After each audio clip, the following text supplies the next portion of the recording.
Good day, ma'am and sir. I'm Judilyn C. De Leon from Baligi Pinto, Alfonso Lista, Ifugao, Philippines. I am 31 years old. I am a college graduate.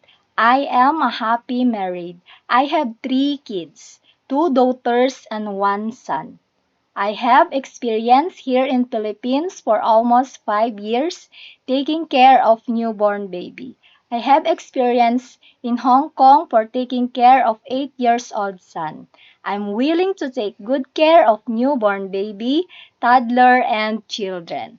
My duties and responsibilities are cooking, clothing, ironing, marketing, and cleaning the house.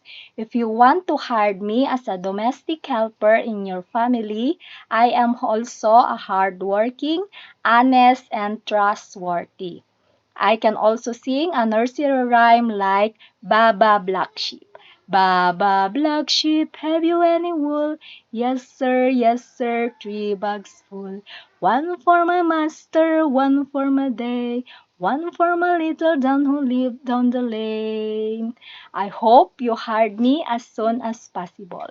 Thank you.